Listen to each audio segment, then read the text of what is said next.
Welcome to the JJ Virgin Lifestyle Show with celebrity nutrition expert, fitness Hall of Famer, and four-time New York Times bestselling author, JJ Virgin. JJ is a warrior mom whose knowledge and expertise have helped change hundreds of thousands of lives with over 3.5 million podcast downloads and appearances on Dr. Phil, Dr. Oz, The Today Show, Rachel Ray, Larry King Live.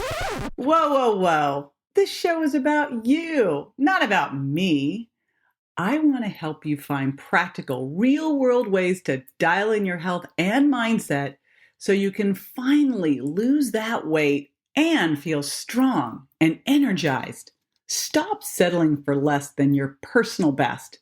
It's time to find out how to look and feel better than ever. And I'll be right here with you the whole way. Hey, it's JJ, and we are tackling a subject I have never talked about on this show before, but comes up periodically in social media, people asking about it. So you know what? It's time. And I'm talking about dandruff. I'm going to be talking about dandruff with my buddy, Jennifer Fugo. Now, she's been on the show before, and we will be sure to link to her last show where we talked about eczema. She has started out as an expert in gluten, and she created the gluten-free school. And then she started to really dig into skin conditions because she started to see, first of all, what pulling out gluten did in terms of helping with these skin conditions. And then with her own battle with eczema, she started to look at how she could go deeper. Similar story with dandruff. I'll let her tell you about this herself. You'll hear it next on the show. But she is really tackling things that we've never really focused on before and getting to the root cause of why they happen so they can finally beat their chronic skin rash conditions. She's an integrative clinical nutritionist. She's the director of her virtual private practice and works with clients, by the way, all over the world. And she's the host of the Healthy Skin Show podcast. And again, we've had her on before.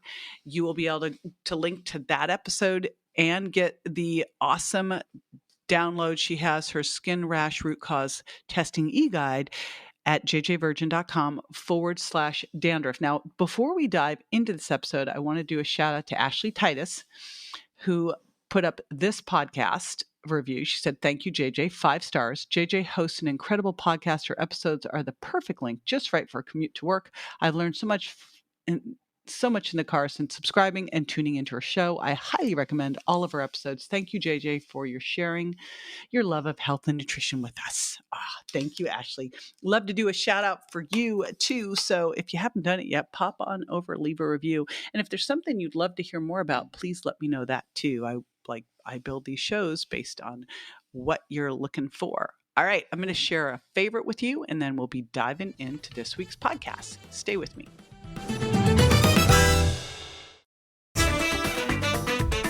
Jennifer Fugo, welcome back to the show. I am super excited to be talking to you about a subject that we've never talked about before. Well, thank you so much for having me. And I'm glad to talk about it because I know that it affects a lot of men and women, but it also can be, aside from feeling uncomfortable and looking not your best, it can really disrupt your ability to wear certain clothes, specifically colors of clothes, because flakes do not... they don't make your wardrobe and your appearance exude a sense of confidence. That's for sure. So I'm happy to talk about it. So I will tell everybody, prior to us going live, I said, all right, Jennifer, so can I ask you how you got so interested in dandruff, or is that like a taboo subject? So since we are talking about dandruff, I've never talked about it before on the show. And yes, it has come up on my lives. People going, what do I do about this? I'm like, I don't know. So I was really excited. You, the queen of combating and dealing with skin rashes at the root cause, to take this one on. So let's talk about how you got into it, how you got into skin rashes in general, this specifically, and then we'll talk about what the heck to do about it. The general reason that I got into skin rash issues is simply because I had dihydrotic eczema on my hands. And I was able to resolve that over the course of about a year using functional nutrition principles to be able to identify the reasons why I had the rashes and then address those specific areas. But at the same time, so my husband has had dandruff for a very long time. Pretty much, goodness, we started dating in 2005. So he had dandruff before that. And it had gotten worse and worse over the years. So it was at the front of his scalp, in his beard, in his eyebrows, and in his mustache. Wow. Yeah. Was he bugged by it, or was he kind of oblivious, or what's the deal? It bugged him because it would be so itchy, and then things would burn where you could clearly see the area of the skin looked almost like it was burned by something because of how red it was. And then he'd have these ginormous flakes that would fall out of his beard, off the eyebrows, off the front of the scalp onto his clothes. So he couldn't wear navy, gray, black, any of the dark colors. All of a sudden, it's like you look like a snow globe. And he was really embarrassed by it, but didn't know what else to do. So we constantly used Head and Shoulders as a way to somewhat manage it, but it wasn't foolproof by any means. Well, what causes this? Basically, and this is not anything that's entirely shocking. It really has to do with a fungal organism that lives on your skin in the more oily regions. It's called malassezia, and it is a normal commensal organism. So it's supposed to be there. And I think people get freaked out by the idea that fungus is on their skin, but it's not a big deal. It's not something that necessarily will cause a problem. And I just want to share too, that it can affect your face, both sides of the nose. As I said, Really? the eyebrows, the ears, your eyelids, and even your chest. And like I said, for men, it can really affect the face and the area where the beard and the mustache is, as it did my husband. And so basically, while we focus on this little fungal organism that's hanging out in these areas, and that's what a lot of the shampoos and products are geared around, is managing that population, we really miss. We should be asking a different question. It's like, well, why are we experiencing this issue? Because if that type of fungus should be there already, then why is it causing all of these issues with the skin flaking apart, redness, itching, etc.? Yes, And why is it, Jennifer? Now that you ask. It's definitely not a Head and Shoulders deficiency, is it? No, it's not. And in fact, I just want to point out that for some people, they're actually using products that, yes, it has some, natural chemicals like salicylic acid and selenium sulfide in them, but some use coal tar. So people are putting coal tar products on their skin, which I don't know about you, but I'm not really comfortable putting coal tar on my skin. And so this can happen as a result of a number of different reasons. At least this is what Western medicine believes. It's like seasonal changes, hormonal changes, stress, detergents, chemicals that are in your body care products and shampoos. And actually, what's most surprising to me is some medications can actually trigger and exacerbate psoriasis. Things like interferon and lithium for those who may have some issues with mood disorders. And the real reason that this happens is that there's actually an imbalance that starts in the gut. Of all places. It seems like everything pretty much starts in the gut. And so what's most interesting, and I'm saying this from a more clinical perspective with my experience, is that oftentimes these folks that I've worked with, including my husband, have too much Candida living in their gut. And one theory that I've had the opportunity to explore is that your immune system, due to leaky gut, familiarizes itself with these fungal organisms that are inside the gut region, right? So we have this permeability happening, and the immune system really shouldn't be interacting with this amount of Candida. And as a result, it sort of goes haywire and starts to seek it out in other areas. And so one of the areas that it will go after is these fungal organisms living on the surface of the skin. And so it's actually almost, instead of us thinking that it's the malassezia that's causing the issue, it's actually your immune system that is attacking the yeast, causing the redness and the flaking and whatnot. So it is really an inside out. Oh my gosh. And we are situation. so going around about this the wrong way then. Yeah. Like, this is ridiculous. And I have never heard anyone talk about it. Well, first of all, people just don't talk about it. You see like TV commercials and then Head and Shoulders or something like that. But never talked about this way, which is why obviously those things don't ever, it's great for the shampoos because you can never not use them. Like, it seems like you need them forever, Right. Because it rotating treats, in and out because it didn't fix anything. Exactly. And it treats a symptom. It doesn't actually stop whatever is driving the symptom underneath. And with Candida, Candida should be in the gut. I do want to be clear about that because I think sometimes we get fixated on this idea of like, oh, I want no fungus in or on me. That's gross and disgusting. Candida is also a commensal organism in the gut. It just depends on the amount Well, that's explain there. what you mean by a commensal organism in the gut, That's a Missy. good question. So I like to call them bugs. There's different type of bugs that live in these microbiomes or these community of bacteria, fungal organisms. There may be, even on the skin, for example, be mites that should naturally live there. I know it sounds awful, but that's actually the case. And they have this little ecosystem that helps us sustain a level of health in that particular area. And they are, by the way, connected. So the gut microbiome does communicate with the skin microbiome. And there are other microbiomes like in your eye, in your bladder. So you shouldn't think that it's just this one spot. But one of the big issues that I found with yeast is that there are also a lot of toxic byproducts that the yeast or Candida release into your gut. And that can also increase the burden by which your liver has to deal with these chemicals that it's being exposed to. And I would also share too, if people find that they have an increased risk of kidney stones, so they're crazy with their diet about like avoiding those oxalate rich foods, things like strawberries or spinach, because like, oh, I don't want kidney stones. A chocolate's another good one. That's always a red flag to me to say, ooh, maybe we need to look for Candida. So a lot of times there's different things that we don't talk a lot about, but can be signs of this underlying issue that there's just too much yeast.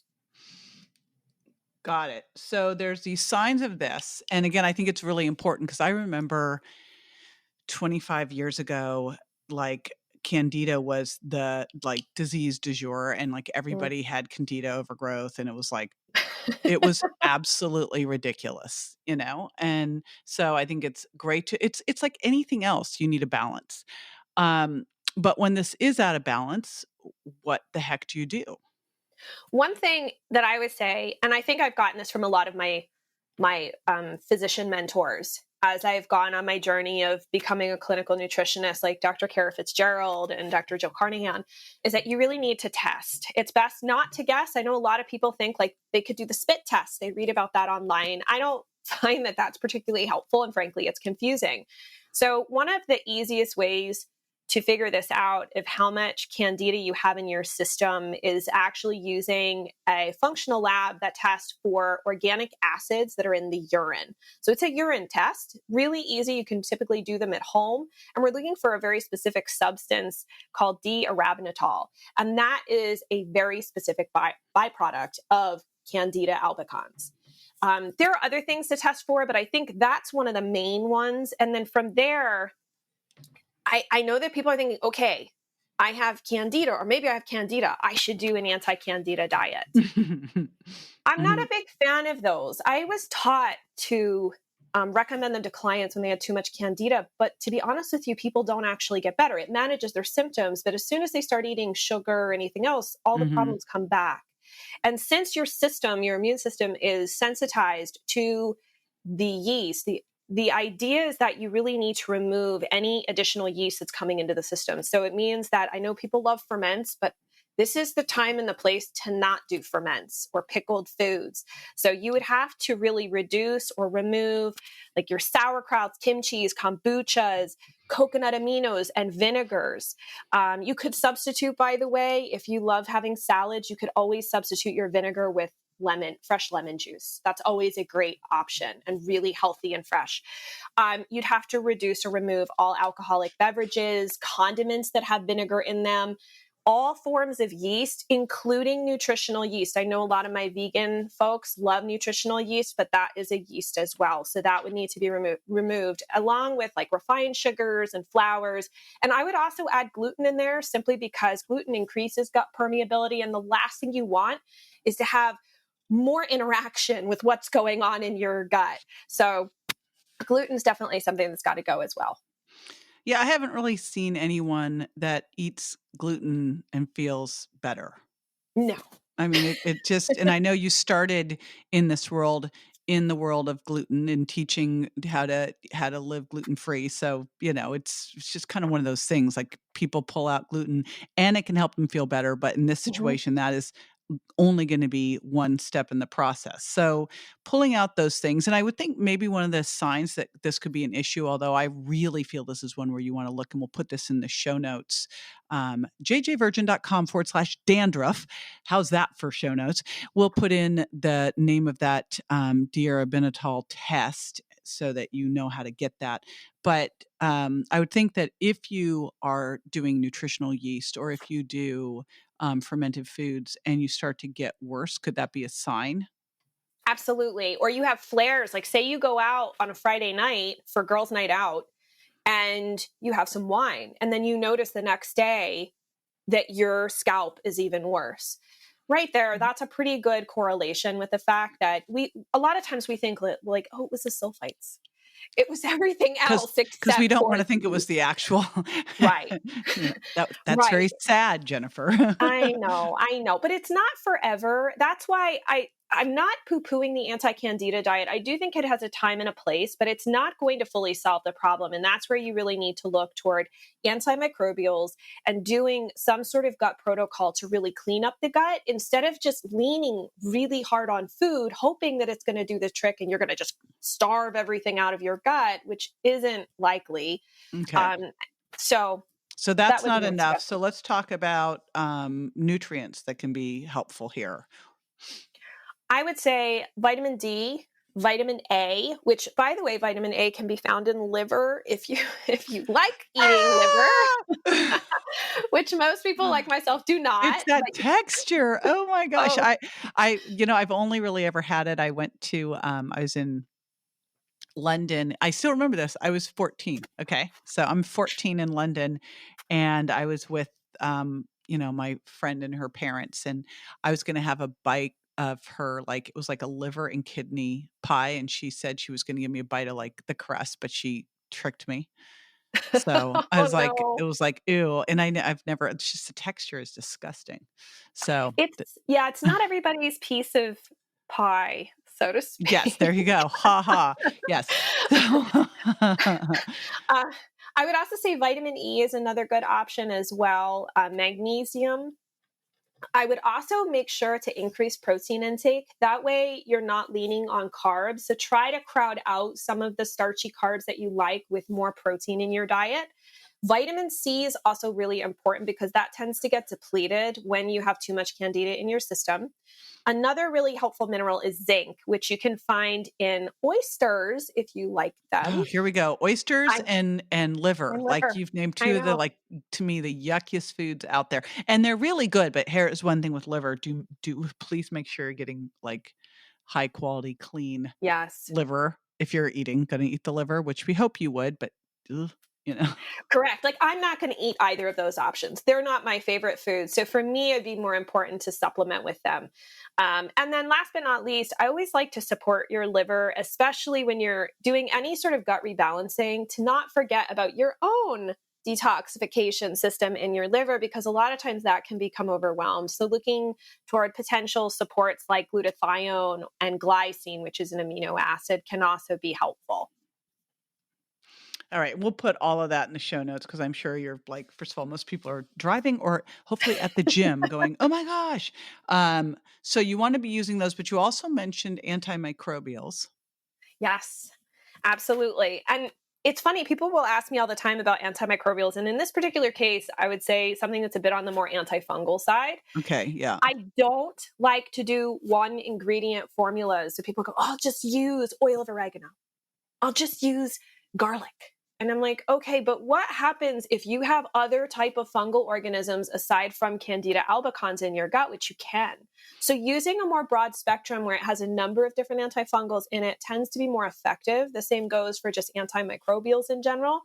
It just helps more effectively, at least I've found, to address the microbiome as a whole, rather than just like, I'm just going to do this one thing All and right. hope for the What are best.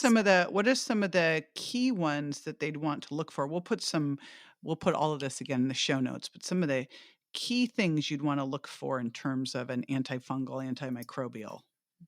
I would say, as I said, combo product that's got a bunch of different things in it. I love oil of oregano. That's great. Berberine can also be helpful. Caprylic acid this actually does come from, I believe it is coconut derived. I could be incorrect in that, but it may be, but that can also be helpful. And sometimes it's bound to calcium and magnesium.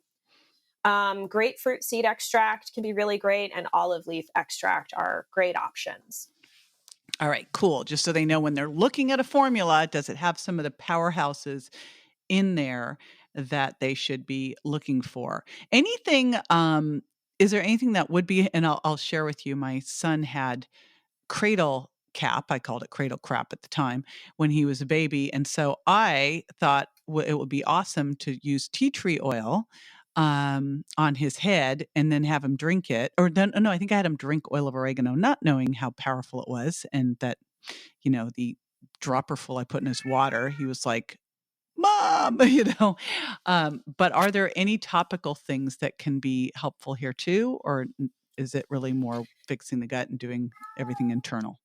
Where most of your you're going to get most of the bang for your buck by working on the inside. Although I have had some clients see improvements by doing apple cider vinegar washes in the shower. So you put it in a squeeze bottle, and after you shampoo your hair, you squeeze the mixture, obviously leaning the head back because you don't want to get it on your face or in your eyes, and then rinsing it off. And I swear, from at least what I've been told by every client that's done this, that your hair will not smell like apple cider vinegar, which would be a Well, disaster. it's better than oil of oregano on your head, Yes, Smell or like a tea tree pizza. oil. Yes.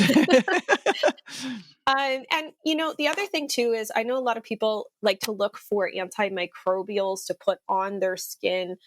I'm not an essential oils expert. My understanding has been, especially too, and having talked extensively with Dr. Marisa Snyder, is like you got to be really careful putting essential oils directly on the skin, especially too, because as you scratch, the skin can already be incredibly irritated, if not cracked open. And I'm not a big fan of putting coconut oil on the skin either, because it further disrupts the microbiome as opposed to helping soothe and calm it. So you may want to look for other oils, if that's the case, that are a little bit less harsh, like jojoba oil, for example, is close to the human sebum that's produced. So that may be like for your face might be a better option than putting something that really isn't well absorbed like coconut oil. Well, I love what you're doing because I feel like you're disrupting all of the way that we look at skin rashes with how you're doing this, which is, it's not, again, dandruff is not because we haven't been using our Head and Shoulders regularly, right? It's like, what's really going on? It's a different way of looking at things that can actually, by getting to the root cause, solve the problem once and for all. So I just love how you're looking at this in all of the different areas that you're treating. And I know that you're giving everybody a skin rash root cause testing eGuide. Tell us about what that is. Yes. Well, there's a bunch of different tests that you can utilize, like things that are conventional medicine that you can get from your primary care doctor, and sometimes are covered by your insurance, which is always great. And then there's also functional testing that can be really helpful in looking deeper and looking at the problem from a different perspective. And so combining those two gives us a really powerful puzzle piece, so to speak. We lay out all those pieces and then we say, okay, how do they fit together? Do we have nutritional deficiencies? Are you digesting your protein? Do you have, it may be Candida, but you may also have other gut infections. It's not always uncommon. So I don't want people to think it's just Candida. That typically is a main trigger, but sometimes there's other bugs in the gut that also need to be cleaned up and other issues that may need to be balanced. So we look at a person from a full perspective and say, okay, where do we need to go that's going to get us to the end goal most effectively and efficiently? And so that testing guide is really helpful because you can go to your doctor, your practitioner, and say, hey, can we run these? Perfect. That's fantastic. Because that's always the question. Or you'll run one test, but you really need to have a couple of them and you don't have enough information. But I would think even before you even get to the doctor, is there any reason not to just dive in and do some dietary shifts and add some nutrients, because that might just solve the problem? No, I don't think there's typically any problem. The only one I would be careful of is just vitamin A, simply because you don't want to take too much vitamin A. And I think that's one of the fat soluble vitamins where typically I find it to be low in clients, but you never know. You could be the one oddball person that has high vitamin A, and taking more may exacerbate it. But vitamin A and vitamin D are commonly covered by insurance. And there is a justification because vitamin A is vital for your eyesight, for your thyroid, as well as healthy skin formation. So those are reasons you could give your doctor. Perfect. That's fantastic. All right. You can grab this again at jjvirgin.com/dandruff. There will be no dandruff on my watch. And thank you so much for coming back in and talking about this. I'm also going to link to your other episode where we talked about eczema and your story with that and what you can do about it. And we also had another really cool, what was the one? Oh, we gave eczema soothing smoothies on that one. So yes, more goodness with Jennifer abounds. So you'll be able to get that too. And thank you so much for taking your time out with us today. So appreciate you. Thank you for having me. So this is where I share some action steps and some top takeaways. And I think there's really one key concept here as a top takeaway from the show. And it is that if you're struggling with a skin condition, if you're struggling with dandruff, it's time to figure out what's really causing it. And, when you look at most of the treatments out there for these things, it's a Band-Aid approach. It's like, use this shampoo, put on this lotion. It's not what's really going on. Why do I have this challenge? And what do we need to do to fix it? So the big action step is to make sure that you go to jjvirgin.com/dandruff and grab Jennifer's guide, because that's going to help you get there. And that guide, again, is the Skin Rash Root Cause Testing eGuide. But then also start to connect the dots. One of the big things that I do in both the Virgin Diet and the Sugar Impact Diet is help you connect the dots between what you're eating and how you feel. And so if you notice that, again, just like what Jennifer was talking about, you go out and drink alcohol and you feel worse the next day, or you have some nutritional yeast and it makes you feel rotten, then start to question why that would be. So again, that's my biggest takeaway is let's start connecting those dots. And then if you are struggling with any of these things, it's time to do some testing. Topical is a Band-Aid. Let's figure out what's really going on there. Super important. All right. Grab the download. I will see you next week. If you haven't left a review yet and subscribed, be sure you subscribe so you don't miss any of the goodness, and leave a review because I'd love to shout you out. Thanks. Bye. That's all for this episode of the JJ Virgin Lifestyle Show, which marks another step towards a healthier body and mind. Don't forget to rate, review, and subscribe to the show, and we'll talk to you next week.